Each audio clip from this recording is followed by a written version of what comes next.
Hey guys, welcome back. Nah guys, film yang telah kalian tunggu-tunggu setahun ini udah rilis ya di bioskop. Apalagi kalau bukan Black Panther 2 Wakanda Forever. Film ini dijamin seru abis guys. Dan tentunya kalian harus nonton di bioskop kesayangan kalian ya, biar dapat atmosfer filmnya. Tapi bagi kalian yang nggak sempat ke bioskop karena alasan macem-macem, kayak nggak ada bioskop lah, nggak ada duit lah, ataupun nggak sempat, ya udah tonton aja video ini dan nikmatin alurnya. Nih video tentu aja ngandung heavy spoiler ya guys, namanya juga alur cerita. Baiklah, tanpa berlama-lama, mari gua bahas aja alur cerita dari Wakanda Forever ini. Tapi sebelum gua mulai, Yang belum subscribe, monggo di subscribe. Yang udah, makasih ya. di awal film guys, kita menyaksikan Shuri, sang adik dari T'Challa atau Black Panther.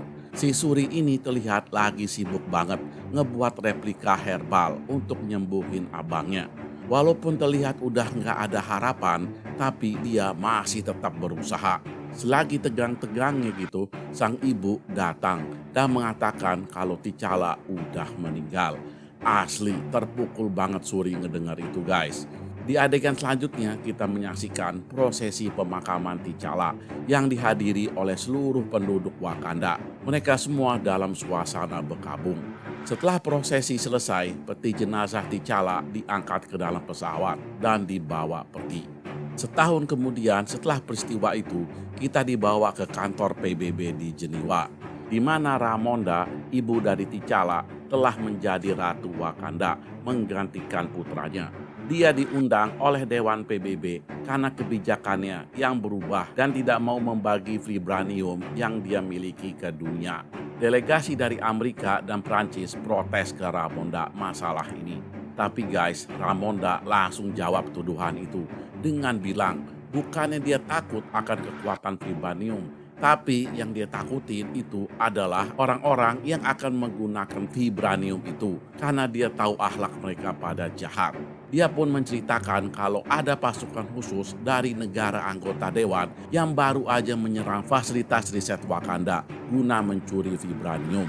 Tapi usaha pencurian itu telah dia gagalkan dan dia membawa masuk orang-orang yang tertuduh tersebut. Dia pun mengancam balik jika ada negara yang berani menyerang lagi, maka itu merupakan pernyataan perang. Di adegan berikutnya guys, kita dibawa ke sebuah tempat riset lepas pantai. Seorang ilmuwan diberitahu oleh rekannya kalau mereka baru aja menemukan tanda-tanda adanya vibranium di dasar laut menggunakan sebuah alat. Tim penyelam pun diturunkan ke dasar laut. Setelah sampai sana, lampu mendadak pada mati. Dan bukan hanya itu guys, sepertinya ada makhluk lain di sana yang menyerang mereka. Para petugas di kapal mendengar lantunan suara yang menghipnotis mereka untuk melompat ke laut. Mereka semua akhirnya berbondong-bondong melompat. Yang lainnya langsung menggunakan penutup telinga untuk menghindari hipnotis. Tapi penutup telinga itu aja nggak guna karena mereka diserang langsung oleh makhluk-makhluk misterius itu. Melihat itu, sang ilmuwan langsung kabur menuju helikopter.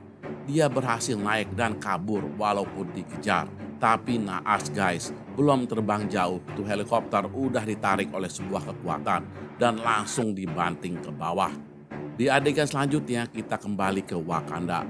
Di Wakanda kita melihat Shuri yang sedang menyibukkan diri sendiri dengan menciptakan teknologi baru, termasuk kostum baru untuk Okoye.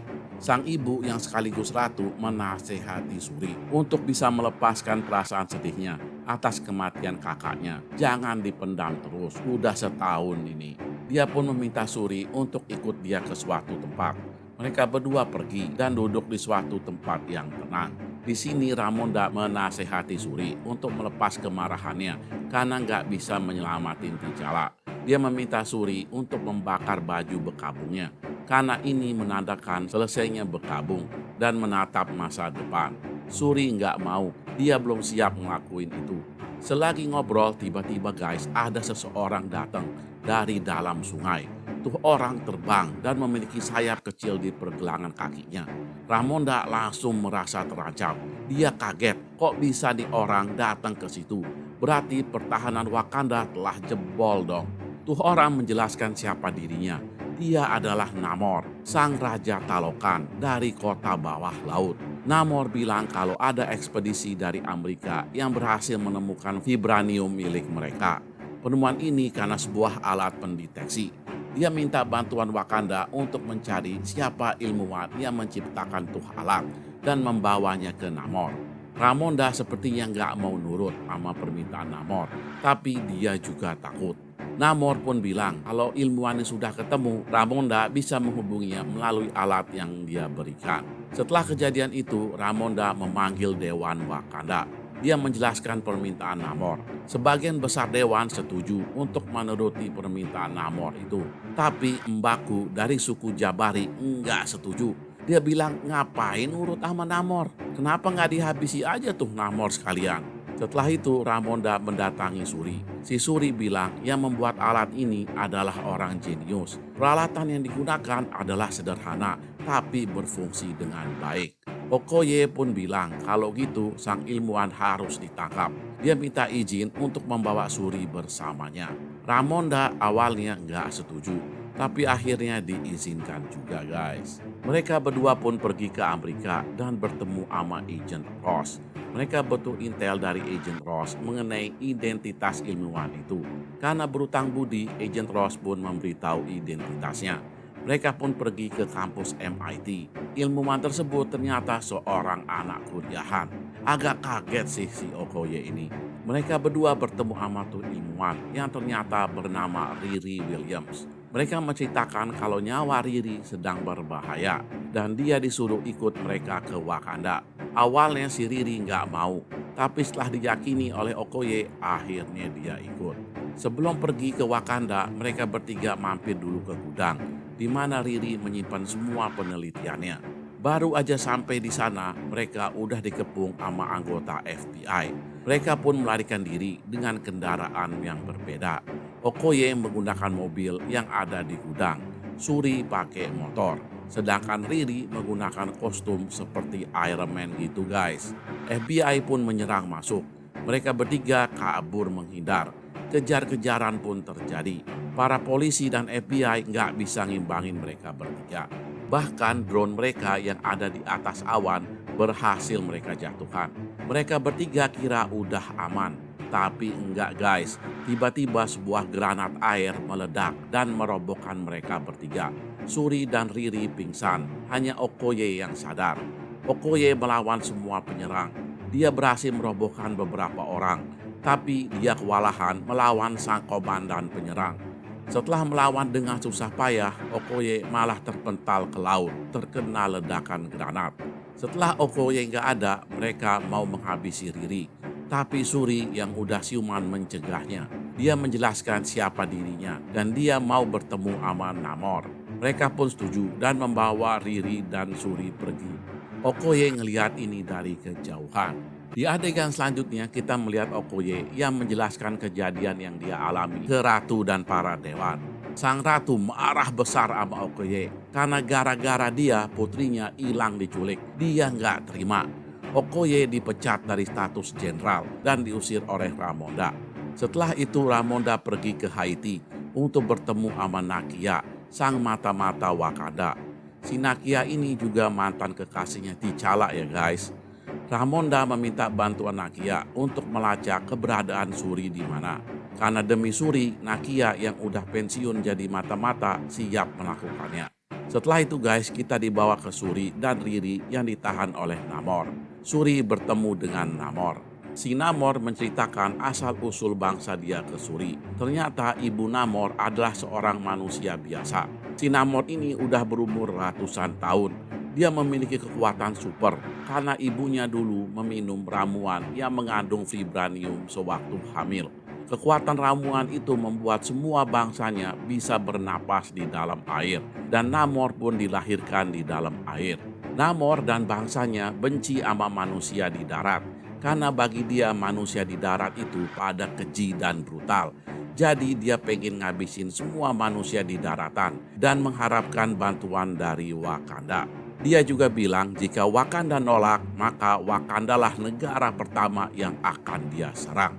Kemudian Namor membawa Suri ke kota Talokan. Suri terpana ngelihat sebuah kota besar ternyata ada di dasar laut. Tuh kota seperti memiliki sebuah matahari sendiri yang berasal dari vibranium. Benar-benar takjub Suri. Kemudian dia kembali ke tempatnya semula. Namor memberikan sebuah gelang peninggalan ibunya ke Suri. Nah guys, Nakia yang mendapatkan mandate untuk mencari Suri berhasil menemukan keberadaan Suri, yaitu di gua nggak jauh dari pantai. Dia pun pergi menuju sana menggunakan kapal selam kecil. Sedangkan Ramora pura-pura memanggil Namor agar Nakia bisa menyelamatkan Suri. Namor pun datang dan berbincang sama Ramona. Nakia pun tiba di lokasi Suri. Dia berhasil merobohkan penjaga dan menyelamatkan Suri dan Riri. Suri pun bertemu sama ibunya. Sedangkan Namor menyaksikan anak buahnya sekarat. Dia langsung murka. Dia pun kembali ke kotanya dan menyatakan perang dengan Wakanda di hadapan rakyatnya. Kembali ke Wakanda, Suri langsung meningkatkan pertahanan Wakanda. Nakia menghampiri Okoye yang sudah nggak menjabat lagi. Nakia menjelaskan ke Okoye kenapa dia pergi meninggalkan T'Challa. Selagi ngobrol-ngobrol, mendadak kota diserang oleh Namor. Selain serangan dengan ledakan, mereka juga menggunakan kekuatan suara untuk hipnotis. Okoye sibuk menyelamatkan para penduduk. Mbaku yang ada di lokasi langsung menyerang para penyerang. Ramona dan Riri sibuk mengevakuasi penduduk. Namor telah tiba di lokasi. Mbaku ngelihat ini, dia langsung menyerang. Tapi apa daya, dia yang malah kehajar. Namor menyerang para pesawat Wakanda. Para pesawat nggak bisa menandingin Namor dan hancur. Setelah itu Namor menyerang tempat Ramona berada. Karena terhalang kaca anti ledakan, dia pun mengebom tuh kaca. Ledakan hebat terjadi. Ramona dan Riri keseret ke dalam air. Ramona tersadar dan berhasil menyelamatkan Riri dan naik ke atas. Tapi malah dia yang gak sadarkan diri guys. Okoye dan Suri datang, tapi mereka udah telat. Ramona udah gak bisa diselamatkan, sedangkan Riri telah sadar. Sebelum pergi, Namor ngasih ultimatum kalau dia akan datang lagi dalam seminggu. Dan saat itu Wakanda harus mau bergabung sama dia untuk ngelawan manusia daratan. Jika enggak, maka dia akan binasakan Wakanda. Suri histeris ngelihat kematian ibunya guys. Setelah itu acara pemakaman kembali diadakan. Selang setahun setelah pemakaman T'Challa, Mbaku bilang ke Suri kalau para penduduk sebaiknya diungsikan semua ke suku Jabari. Suri yang sedang sedih bukannya berkabung, dia malah sibuk di labnya. Dia mencoba menggabungkan gelang yang diberikan Namor dengan DNA T'Challa. Dia mencoba membuat herbal untuk menciptakan Black Panther baru. Untuk mengganti herbal yang telah dibakar semua oleh Killmonger di film Black Panther pertama. Suri juga meminta Okoye untuk menggunakan kostum yang telah dia buat. Itu kostum bernama Midnight Angel. Dia juga telah mempelajari kelemahan Namor, yaitu si Namor ini gak bisa jauh dari air karena kekuatannya akan drop jika lama tak kena air laut. Jerih payah Suri ternyata berhasil guys. Tingkat persisi 90%. Dia pun mencoba meminum tuh ramuan dengan bantuan Nakia dan Riri. Setelah meminum tuh ramuan, Suri pergi ke alam bawah sadar dan bertemu sama Killmonger. Bukan ketemu sama kakaknya atau ibunya. Mungkin karena dendam jadi ketemu sama Killmonger. Setelah berbincang sama Killmonger, Suri pun sadar dia telah memiliki kekuatan Black Panther. Setelah mengetahui kekuatan ini, dia pun langsung pergi ke para dewan yang sedang berkumpul di suku Jabari. Dia terjun ke hadapan dewan Wakanda menggunakan kostum Black Panther barunya. Mbaku kaget melihat ini. Dia langsung uji kekuatan Suri dan ternyata benar dia sekuat Black Panther. Semua langsung mengakui Suri sebagai Black Panther. Suri pun langsung meminta Wakanda untuk menyerang balik ke Namor. Mbaku nggak sependapat sama Suri karena Namor itu dewa bagi rakyatnya dan ini bisa menjadi perang yang berkepanjangan. Tapi Suri menyakitkan ke Mbaku kalau ini harus dilakukan untuk membalas kematian ratu mereka. Geliat kesedihan Suri, akhirnya Mbaku nggak bisa bilang apa-apa lagi. Keesokan harinya seluruh pasukan Wakanda telah siap melakukan penyerangan termasuk Mbaku dengan memancing Namor ke suatu tempat. Namor dipancing oleh Suri ke Samudra Atlantik. Namor dan pasukannya langsung pergi ke sana. Setelah sampai sana, dia dikejutkan dengan suara sonar yang menggelegar dari bawah kapal. Karena kesakitan, mereka semua naik ke permukaan. Di atas dia melihat kapal perang Wakanda. Tuh kapal langsung menyerang Namor dan pasukannya. Di antara penyerang ada Riri yang udah pakai kostum robot Iron Heart kayak Tony Stark punya. Para pasukan Talokan langsung memanjat tuh kapal. Sedangkan Namor melawan pesawat-pesawat Wakanda. Pasukan Wakanda nggak tinggal diam. Shuri pun membantu menyerang. Riri menyerang Namor. Dia berhasil menembak Namor dan Namor langsung dikurung ke dalam kapal Wakanda. Shuri langsung masuk ke dalam tuh kapal. Di dalam kapal Shuri berhadapan sama Namor. Si Namor sadar kalau kapal ini aneh. Sepertinya sedang menyedot keluar seluruh air dalam tubuhnya. Mengetahui ini, Namor langsung berontak ingin keluar, tapi dihalangi oleh Shuri. Sedangkan di kapal, pertarungan antar pasukan Wakanda sama Talokan semakin sengit. Pertarungan bukan hanya di atas dek kapal, tapi di air juga. Mbaku memberikan perlawanan yang sengit. Riri juga datang membantu. Mbaku melawan Jenderal Talokan. Sedangkan Namor berhasil menghancurkan kapal dan jatuh ke daratan. Setelah jatuh, dia langsung berduel kembali dengan Shuri. Si Namor terlihat kekurangan air, jadi tenaganya udah melemah jauh. Walaupun gitu, dia masih bisa ngelawan Shuri. Tapi akhirnya dia kalah karena terbakar oleh ledakan jet. Tapi keadaan Shuri juga nggak lebih baik. Shuri pun mau menghabisinya, tapi dia urung lakukan dan meminta Namor menyerah. Si Namor pun akhirnya menyerah, guys. Sedangkan di kapal, pasukan Wakanda terlihat akan segera kalah. Namor dan Shuri datang dan mengatakan peperangan telah berakhir. Mereka semua pun menurut. Setelah itu keadaan di Wakanda pun kembali ke semula, damai dan tentram. Riri telah diizinkan balik ke rumahnya di Amerika, tapi kostumnya nggak boleh dia bawa dan diganti sama mobilnya yang kemarin hancur telah diperbaiki. Sedangkan di tempat penobatan Shuri menjadi ratu, si Shuri malah nggak datang.